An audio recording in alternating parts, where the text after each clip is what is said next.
Hey everybody, it's Dr. Gina Page, president and co-founder of AfricanAncestry.com. Hello and welcome. It's Wednesday, June 23rd. Yeah, I think so. June 23rd. And we're here for another Facebook Live. I want to welcome you all. You know, this is one of my favorite times of the week when I get to come in and talk to you all and talk with you and share new information with you and hear your comments and all of that. So I'm going to give you some time to come in because we have a global icon, y'all, on our Facebook Live today. And not only is she a global icon, but she's an African Ancestry family member. What? You can't tell us nothing. We are full of amazing people. Hey, Mary, good to see you. Okay, so now my eyeballs aren't working too good today for some reason. Master Cooper, you're here. Brandy's in the house. Hey, Tony, Amara, Cheryl Washington. Hey, Mabrini. Are you guys ready? I don't know if you all are ready for what we're bringing today. Hey, Norma, good to see you. Mahawa is in the house. I just look forward to seeing you all every week. So I'm wondering how you guys been doing this week. You know, we are in the middle of something unprecedented, and you hear me say every week, I'm planning to make it through, and I want all of you all to make it through with me. So I hope that you're continuing to social distance and wear your masks and gloves and washing your hands. I know that cities across the country are opening up. DC is opening up, but we're also seeing the impact of that so-called freedom. And so let's just be smart, y'all. We're smart people. We know how to handle these things. Hey, Joseph, good to see you. Joseph, I sent you a Facebook message. I hope you saw it. You know, I'm not very good with Facebook messages. Amos is in the house. A. Marie's here. William, hello. Good to see all of you all. Rye Fry Pryor's in the house. If you are just joining us for the first time, we are AfricanAncestry.com. We are the pioneers.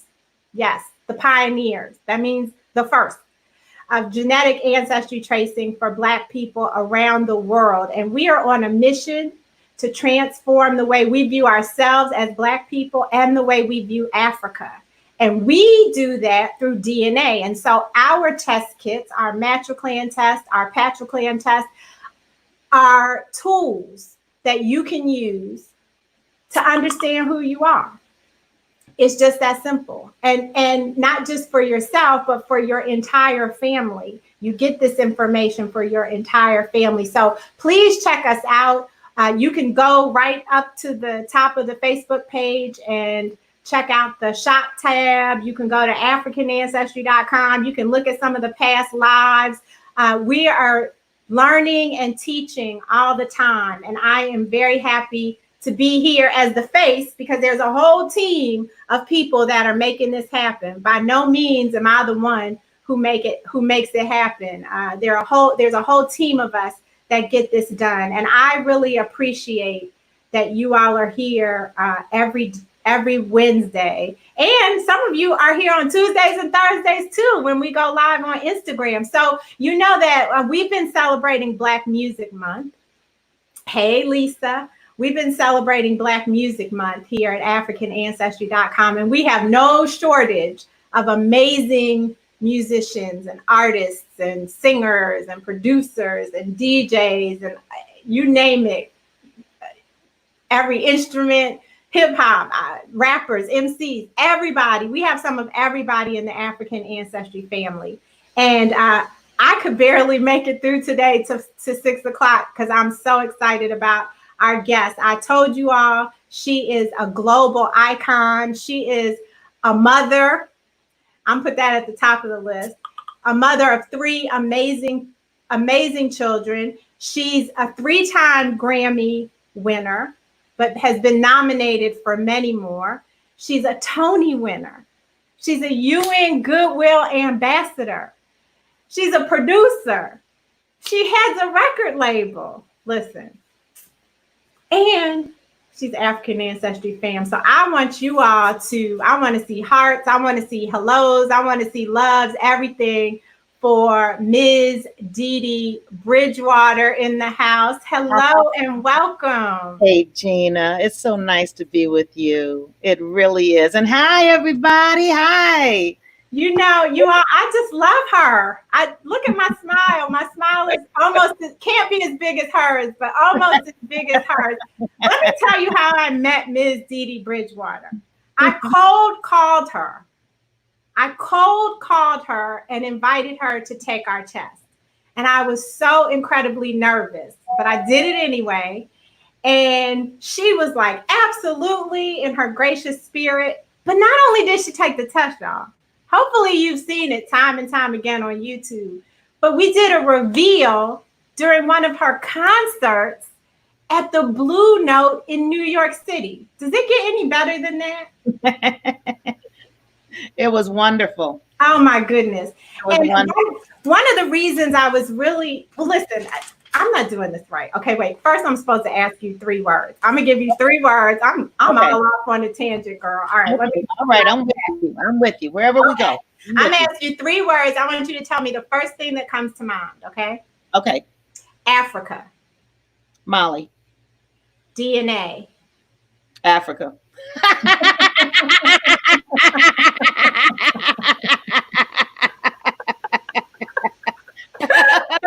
Number 3.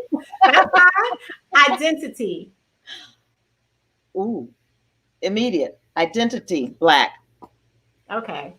Yeah, I love it. I love that Mali, Africa, Black is all tied together because Africa, our DNA, and our identity are inextricably linked. It's who we are. Yes. Yeah. And so back in 2008, my father gave me one of your CDs. Mm-hmm. My father gave me Red Earth, A Malian Journey. Mm-hmm. And ever since he handed me that CD, I said, I want her to know where she's from. I wonder if how knowing where she's from would impact her. And so that's why it was so special to me that you agreed to take the test and then reveal it to the world at the Blue Note.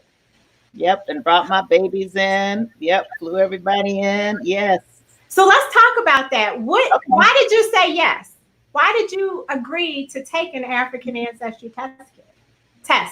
Because I needed to, because I needed to know what my African ancestry was. I had, which I shared with you, I had tried to determine my African ancestry instinctively from listening to music from different parts of West Africa, because I assumed because of the slave trade that I had to have been from West African descent.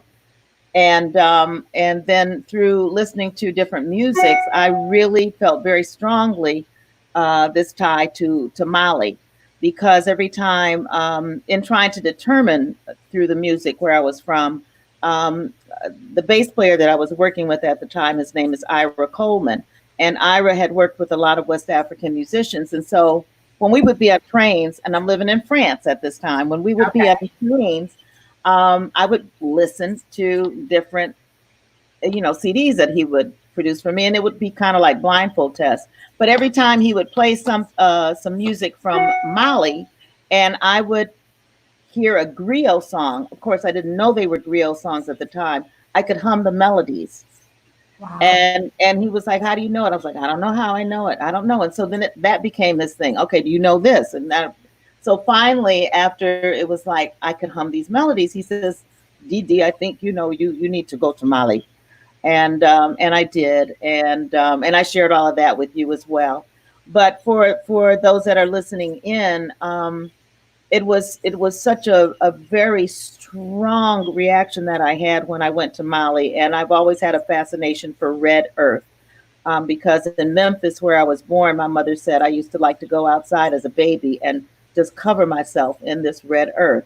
And then as an adult, when I was living in France, anytime I would be traveling in the summer months in particular, and I would be on a highway and there would be red earth, I used to ask the drivers to stop.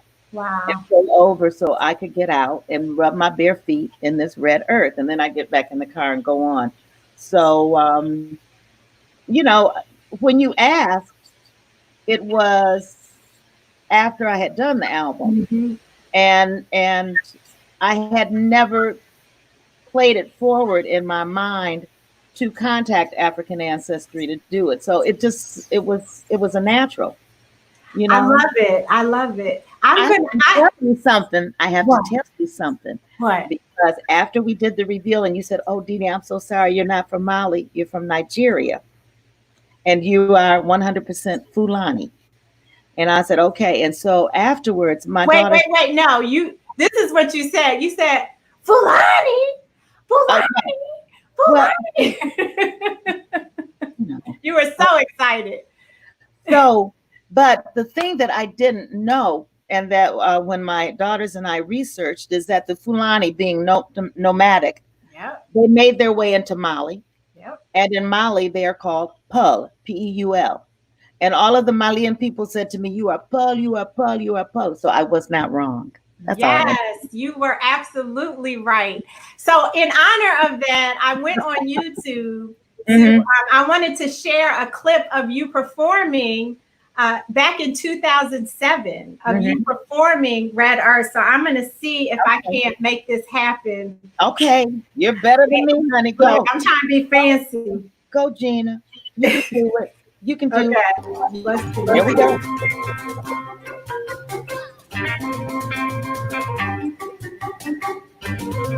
Okay. Oh my goodness.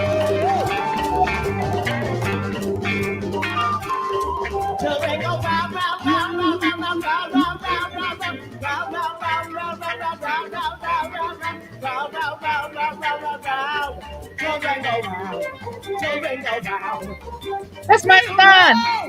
Oh, Don't be afraid, children. You know. Make the grade. You are our future. We depend on you. Help each other. Treat your people Got through. to. To you, yeah. You got to be free.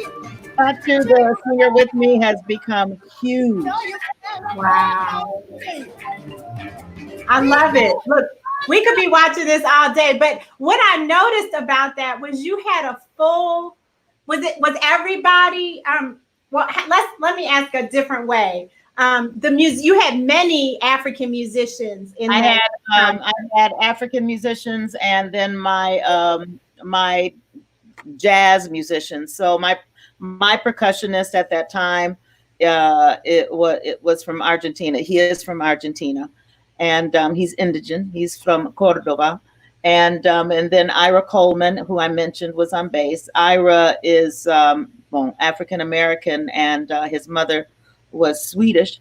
And then my pianist, who helped do a lot of the arranging, Edsel Gomez, is Puerto Rican, and so that was my bass. That was my bass, and then I threw my son in the mix. Shout out to Gabriel. Gabriel, because he wanted to go to a skateboard camp that summer, and I was like, "No, you're going to go on tour with me." And I said, "And if you go on tour with me, then you're going to have to play. So you're going to have to learn this music." Mm. And then and Ira kind of was his guide for that, and it was a beautiful thing. And then the singer that was in front with me in that video, her name is Fatu Diawara, and she's from Mali, and she is become a huge personality and singer. She recorded with Roberto Fonseca from Cuba, and she's just become an extraordinary force and voice on the West African music scene and internationally. You know, that's something that I know you are. I don't know if you're well known for it. I don't know how I know this, but you are very nurturing of younger singers.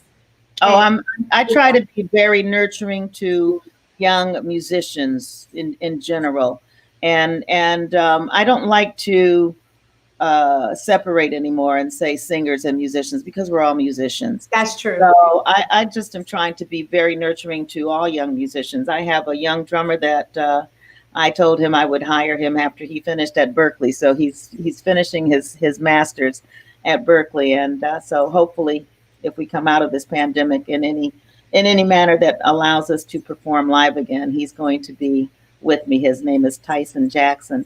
But I of course like to focus on women because I am a woman, and I know the struggle and the business struggle from a female standpoint. So I feel that it would really behoove me not to try and pass on information that I know to our young female musicians. And to that end, Gina, I launched with my daughter who does my management, Tulani Bridgewater. We launched a program last year in association with 651 Arts in Brooklyn that is called the Woodshed Network.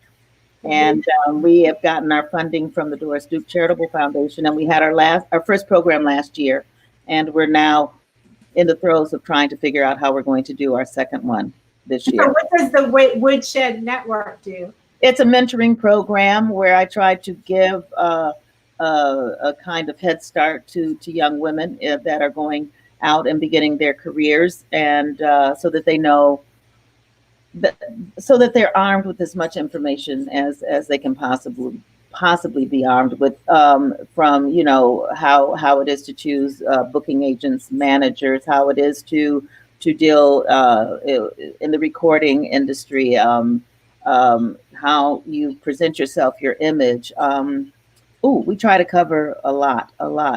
That's And yeah, so that's something that I'm doing. And otherwise, just on stage, I try and surround myself with young musicians, because I know that I'm at a point in my career that if someone is working with me, that I'm a good stepping stone for them to go on and further their careers. Mhm. So yeah, that's what I'm about. Okay. Yeah. Can you share with us when you were in Mali? What was that? First of all, have you traveled to other African countries? I know Mali is where your heart is, but if you could talk to us about that, some of those experiences. As a Goodwill ambassador for the Food and Agriculture Organization, when I first accepted the position, I was one of the first 4 Goodwill ambassadors to be named, alongside Miriam Makeba and Gina Lola Brigida and Dr. Ruth Levy Montalcini, who was a Nobel Prize winner for her cancer research. But I told the general director of the grassroots organization of the FAO that before I could accept, I had to go and see what the grassroots organization was about and what they were doing. So I went on what they call a missive with the general director, whose name was Dr. Jacques Diouf, and he's from Senegal. And so I went with him and visited 22 villages in Senegal. Wow. And saw how they were helping to create these beautiful cooperatives that were put into the hands of the women in the villages. And then the women would learn how to sustain themselves, be self-sustained in whatever it was that their village was doing, in terms of like whether they were like raising chickens to feed the village, or doing fishing to feed them, or doing rice, and that kind of stuff. So I had to make sure that this was real, and it was really an eye-opening experience. And then I said, okay, I'm in. And so I went on a couple of other missives with Jacques Diouf, and then he resigned. And then the new general director had a whole other vision. So I haven't done so much with the FAO in the last few years. I have gone and spoken at the UN on different projects that the new general director has in place, and did that with Carl Lewis. I Mm, was quite excited about that. nice. So Carl Lewis and I kind of became this spokespeople couple, you know. So one would be asked and then the other would be asked. So I found myself doing a few things with Carl, and that was wonderful. Very nice. But yeah, People so don't know this about you that you are. I have so many questions. Okay, wait, we'll stay in Africa with this question. So, what do you love most about Malian music? well, Malian music for me it is. I feel like it is the root of jazz. It's Mm, certainly the root of the Delta blues.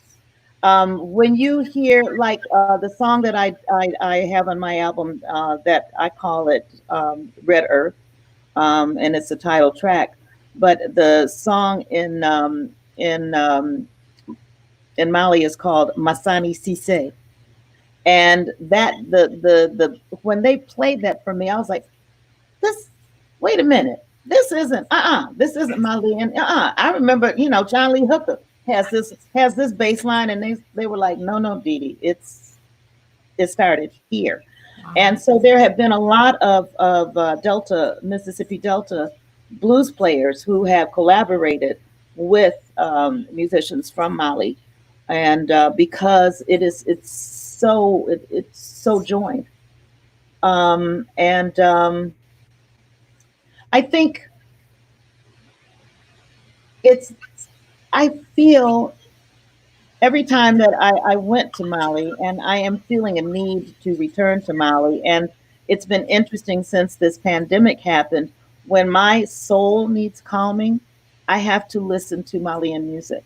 I Mm, have to listen to somebody from Mali, and then I'm okay. And like lately, oh goodness, it's a new musician that I've just found that I was just turned on to, and he has done an album with oh, I don't know if she's from Wales. I think she's Welsh. Anyway, his name is Saku Keita, and her name is Catherine Finch. And they have this beautiful album out called Clarash. And so that's what I listen to at night now if I can't go to sleep. okay, And can you spell that for us? Because I want people to be able to so it's called Clarash. What do you want me to do? just How do you spell want me? it. I'll type it. You spell Oh, it. Clarach, Clarash. And who? And, And okay. it's the brother's name is Sekou, Seckou, Keita, Keita, Okay. and Catherine Catrin, Finch. And I mean, I just love it. He's a kora player, and she's a harpist. And you know, so a lot of the West African instruments are the precursors to our modern day instruments. Like the ngoni is the precursor to the banjo. The kora is the precursor to the harp. And you know, you can just go on and on and on. Yeah. But my spirit at this particular time is screaming out. I want to go home. I Mm. want to go home.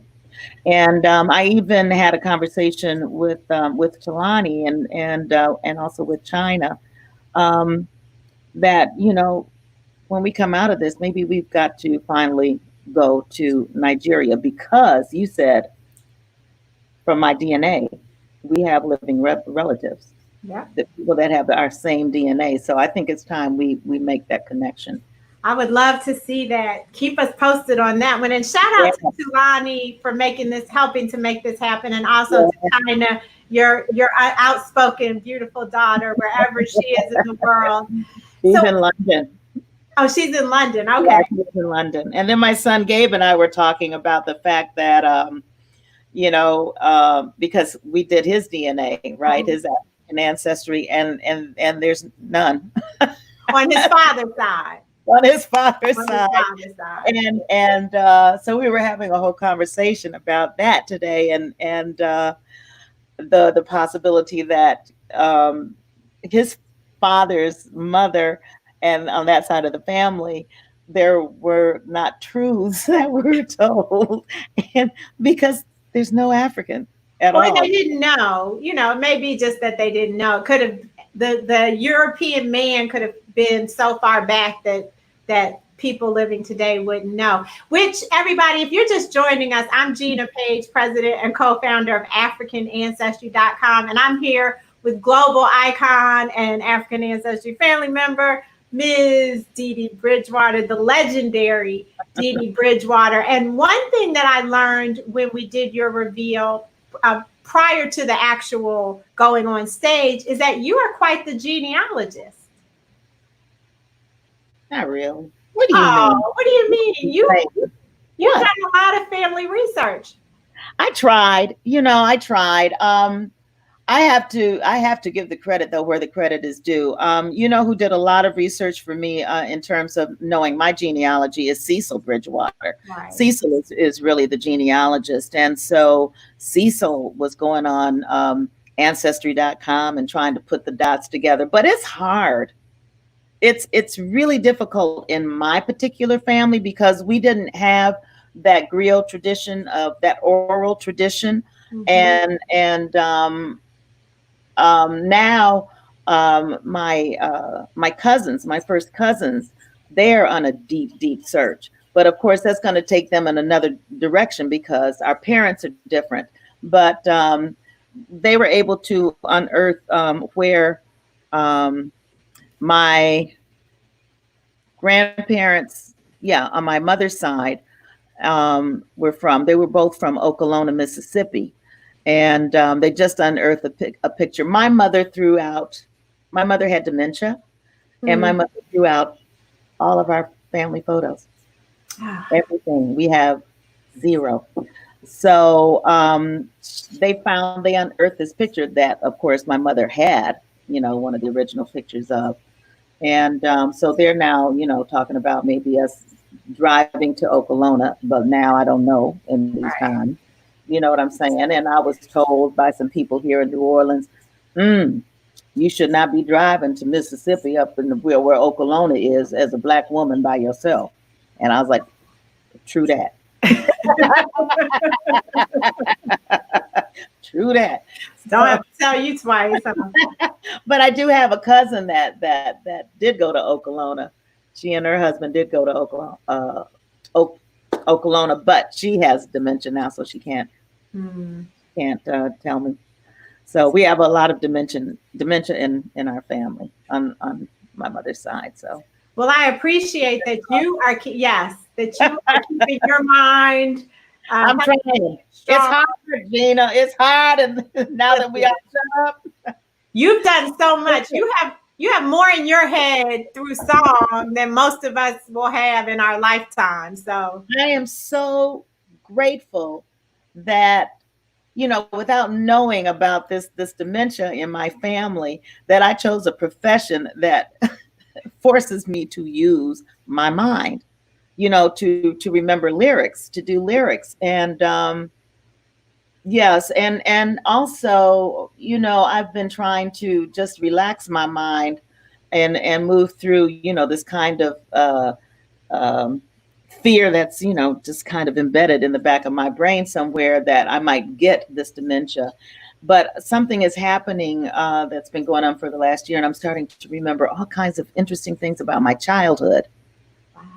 And it's been very, very interesting. And since we've been closed up, I'll have little things that'll just pop into my memory. And so I'm starting to share that with my sister.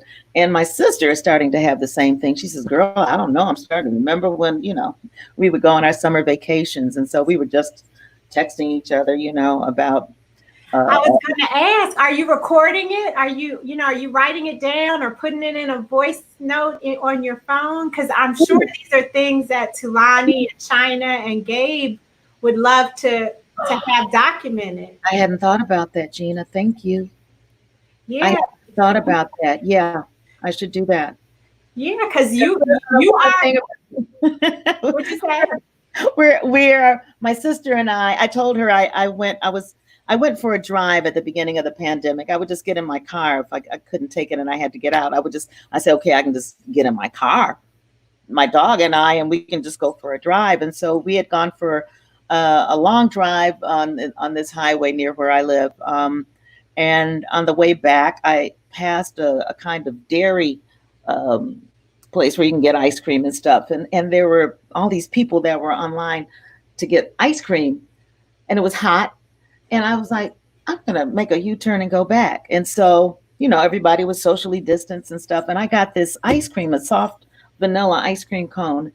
And it was so good that I started like saying, I got to get back to this place. So when I went back the second time and I got this ice cream and I was sitting in my car and I was eating this ice cream and I said, oh my goodness, this ice cream tastes like the ice cream that my paternal grandmother used to take my sister and I to get in Cincinnati, outside of Cincinnati, Ohio. So I just told her about it. And then she just texted me and she said the place was called United Dairy. I was like, well, how do you remember the name of the place? So now we have gone down this road. We're trying to find the original United Dairy that we went to, because my grandmother was living outside of Cincinnati in an area called Amelia, Ohio, which was pretty, there weren't many Black folks out there. Let's say that. And it was, farmers and, people that worked the farms across the road from my grandmother. It was a sharecropping family that took care of these huge cornfields and stuff. And they were very, very poor, but those were my friends when I would go in the summertime, Wow. I was thinking in light of where we are today and with this because the pandemic kind of created this perfect storm so that people would really pay attention, and finally someone's murder, a Black man's murder, would take on proportions that it did, with George Floyd. If we had still been working, doing, all of us running around doing our thing, people would not have paid attention. Nope. So this has just opened up just this huge, beautiful flood of this kind of revolutionary flood of people of all races coming together, to support Black people. And it's taken on, it's got it's different. This is different. Mm. I protested. I marched. I was a Black Panther supporter. I was in the breakfast program. When I was at Michigan State University, I would go into East Lansing, into the poor areas, and serve breakfast for these babies in the morning. So, and then, goodness gracious, I'm so grateful to the Black Panthers because they would put out this newsletter that would educate you on all your legal rights. So all of my legalese that I knew about my civil rights, I learned from those Black pamphlets and newsletters and stuff that we would get back then, So, wow. Yeah. This is history. You see, this is what happens, you all, when you have a legendary member in your family.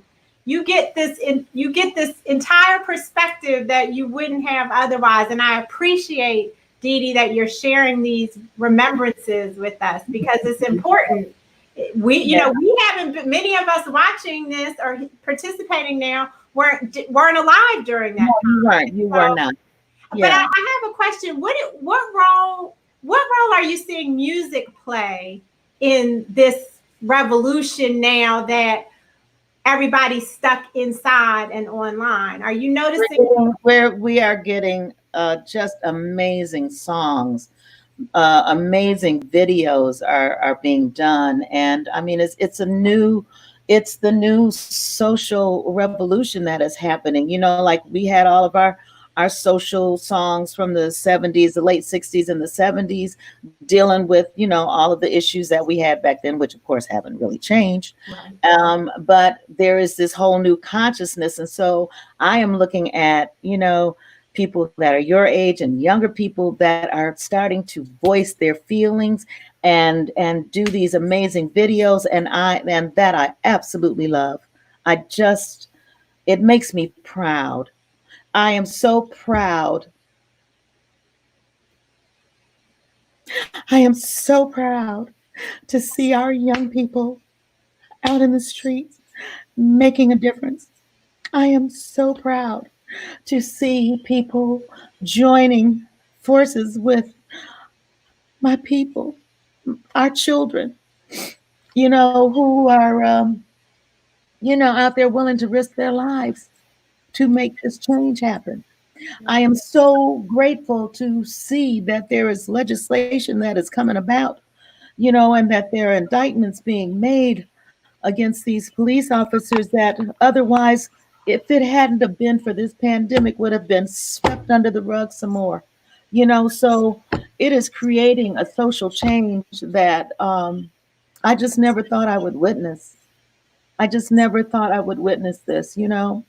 I had some friends down here because I have a lot of friends that are your age, and they called me up and they go, "Mama, you gonna come out with us? You gonna come out and you gonna march with us?" I said, "Child, I'm 70. I am immune compromised, Yeah, stay and inside. I did it. I did it. I did it already. It's your turn. It's your turn to do it. I can do it financially, by donating to, the different Black Lives Matter causes. And so that's what I'm doing. I can do it by going and doing what I did on Saturday, and that is early vote. Here in Louisiana, they're trying to do, vote by mail. And so I'd sign the paper, if you're 65 and older, you can vote by mail. And then I said, I'm gonna make sure my vote is counted. So I went in, and where I live, I go to a courthouse. And when I walked into into the office to sign up, they said, "Oh, Miss Bridgewater, we was wondering when you were coming in because you always early vote." And I said, "Oh, wow." I said, "Oops," because I've been here 4 years, so I'm always early voting. I always early vote because I don't want to. And that's interesting. I have always felt after, voting in the 2 elections for Obama and standing on those long, long lines, I said, I'm not doing that anymore. So when I moved down here, I said, I'm early voting because, not many people take advantage of early voting. Yeah. I appreciate that. And I appreciate that you're offering other ways that we can participate in the resistance, because protesting, marching isn't for everyone. No. Being in crowds, whether you're old or young, it's not for everyone. So there's so many other ways that we can support the revolution, that we can resist. Tracing your African ancestry is a form of political resistance. Yes, they never wanted us to know where we were from, and they certainly don't want the power that will ignite once we are connected with our cousins and brothers and sisters on the continent. Mm-hmm. And so there's so many different ways to do it. Everybody, this is the legendary Dee Dee Bridgewater. I want to thank you so very much for joining us. I do know that you have a project. You have a record label. Mm-hmm. We are very much in the business of being Black and supporting Black businesses. And so can you share your latest project with us? Can we be in the most recent project that I released, besides the young artist that I had on my label, we've just finished his contract, and that is Theo Croker. Oh, and yes. I've seen, he was part of your band when you got the reveal. Yeah. Or he was opening act. No, he was my band. Oh, he was the band. Okay. I was taking Theo out on the road to give him exposure because we had released his first album on DDB Records. And then my label is distributed by Sony. That's a whole other issue. But at any rate, I've got distribution, and so that's important. But because we couldn't find him, Talani was his manager up until this year as well. But because we couldn't find him a booking agent, I gave 6 months notice to my band, and then I took him out with his band to be my band, and also to allow him a platform to be able to play, 1 or 2 of the songs from his album that I had produced at that time, which was called what did he call it? Afrophysicist. Yeah. And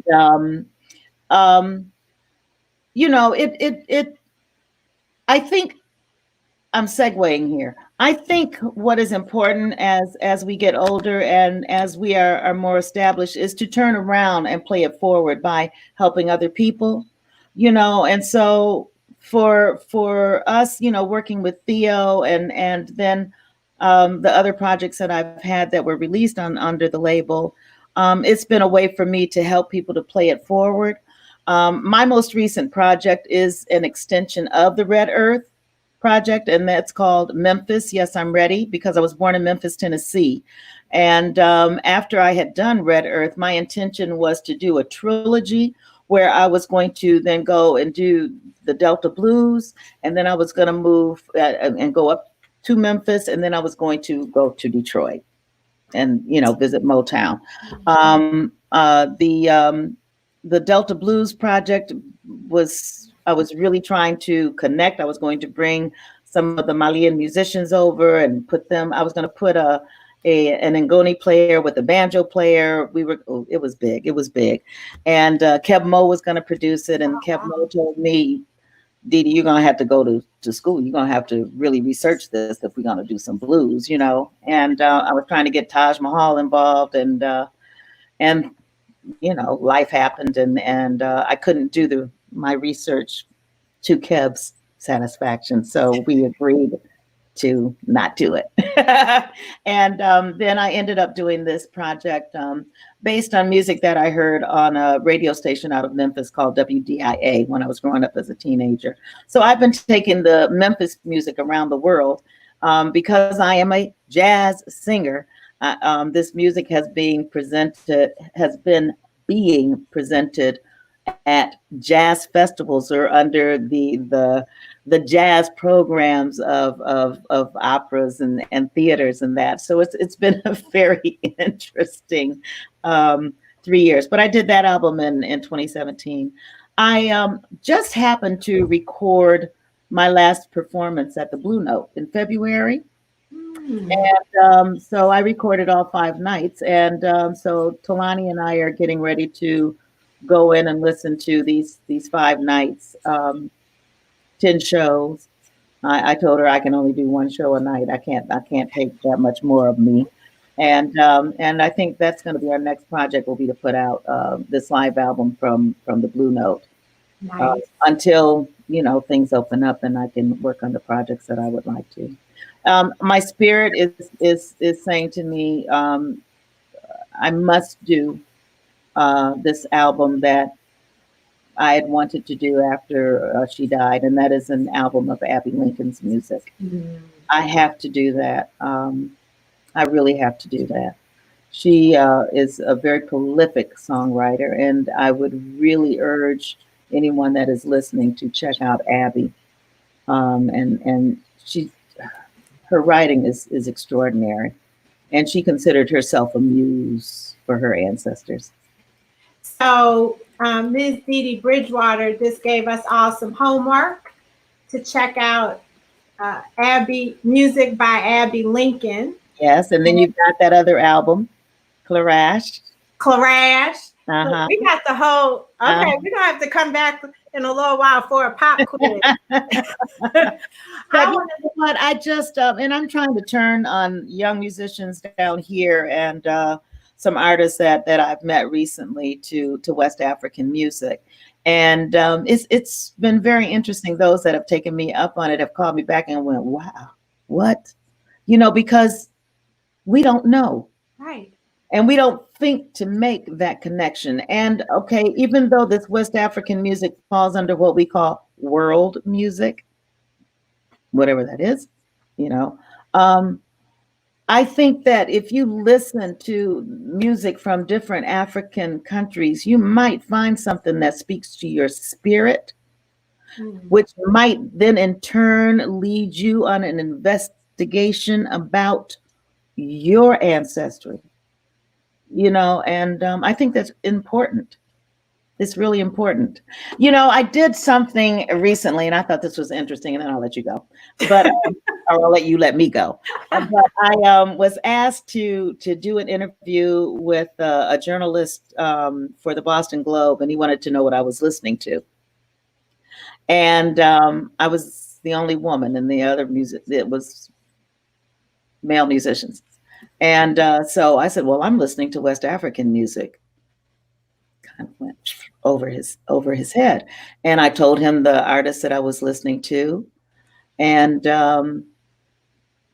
he, when he did this article, he went into detail about what the male musicians were listening to and the names of their albums. I had given him the names of the albums.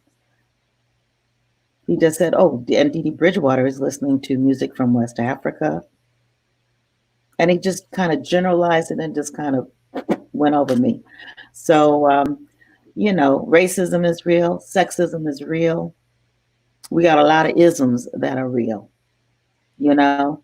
Well, as I'm seeing in the comments, Dee Dee, you transcend all of that for us. Oh, thank You are, they're saying it. They're thanking you for your leadership. They're thanking you for being a role model. They're thanking you for playing it forward. They're thanking you for challenging us. They're thanking you for being a supporter of the Black Panther movement. You, as a woman, as a mother, as a leader, as an artist, we hold you up very high, and we are grateful for you and your skills and for your time, most importantly, today. I'm just full. I don't know how I'm going to do any more work tonight. I don't think I am. I think I'm just going to pull up Claret and sit back and they've got some videos on YouTube. It's just beautiful. It's just very soothing. But this is me. This is where I'm at musically. I mean, otherwise, I listen to like Salif Keita. I don't know if you know about Salif Keita. Okay, so I've been listening to. I have a couple of his albums, and then Umu Sangare. I've been listening to Umu. And I don't know, I'm really missing Mali, and we have one more question for you. What kind of Barry Payton says he wonders if you made a connection with New Orleans jazz music and West African music. Barry is our resident family member from NOLA. He's representing all things New Orleans. What can you tell us about those connections? I haven't been home enough to really get out and to explore. A lot of the different New Orleans bands down here and the brass bands down here. I've never been around to like go to Congo Square on Sundays when, all of the drummers would come together. But what I can say is I feel, since I moved down here, and this is the term that I use, I feel that New Orleans is very tribal.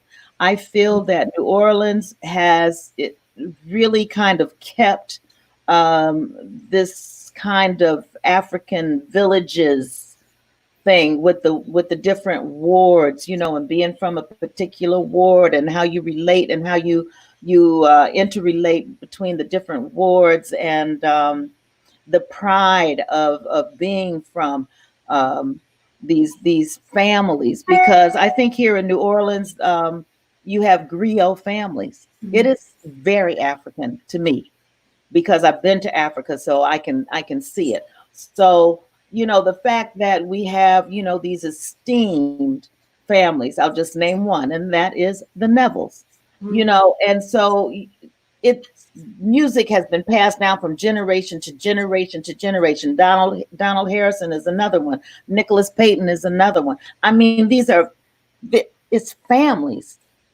And it seems like here, in a way that I just have never experienced being anywhere else, it is important. And it is just part of the DNA down here that if this is the tradition, you're going to keep this tradition moving forward. And that I love about here. I have been refused to sit in with musicians when I've gone to hear them. And they've said to me, "Mama Dee Dee, we love you, but you're not from here." And I've been like, the first time it happened to me, I was hurt. And then I said, oh, no, no, no, no, no. Now I get it. I get it. I get it. I get it. I get it. It's like, being in Africa. So you have to be invited. Right. You cannot just go and say, hey, I want to sit in, I know these songs, I want to sit in. No, you have to be invited. And I have a great deal of respect for that. But I feel that the city in general, from a Black standpoint, from an African American standpoint, and how is it that our people have been the only people that have been renamed so many times? Next month we're going to talk about naming, so that'll be a good question to explore.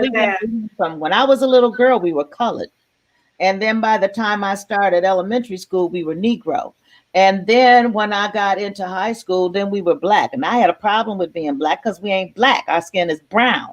Okay, but then we became Black, and then I was around for that, and now, and while I was in Europe, living in France, we became African American, and then I was incensed. I was like, what is going on? Why do we keep having to be renamed? And then to go African American when there is so much more to most of us who are of African descent. We got all kinds of stuff up in our genealogy. So how is it that our people gets to be renamed? Who makes these decisions?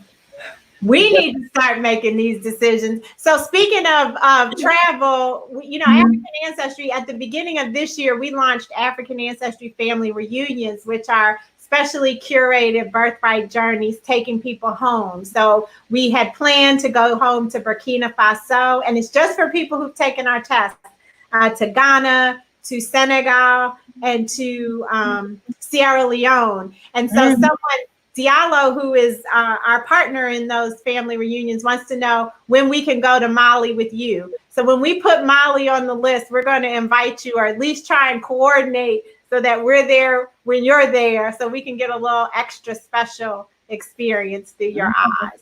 Okay. Well, I'm, Talani and China and I want to go to Nigeria. We have to find the Fulani. Yeah, and you will. We have to find our relatives, and they will love you. We need to make that connection. And I love you. So I love you. Let everybody go. Thank you so much. They've been hanging in here with us. Everybody, I'm Gina Page, president and co-founder of AfricanAncestry.com. I just spent an amazing almost 1 hour with the beautiful and talented and giving and loving and all those things, Ms. Dee Dee Bridgewater.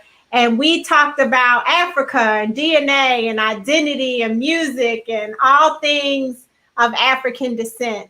If you are interested in tracing your ancestry, please visit us at AfricanAncestry.com, or you can just click the shop up at the top of our Facebook page. If you have any questions, you can post them here or on Instagram. We're happy to answer them for you. And we look forward to helping you use this test as a tool of political resistance in these times to stand up for who we are and where we come from. Dee Dee said it best. We were colored, then we were Negro, then we were Black, then we were African American. We need to take control of our identities.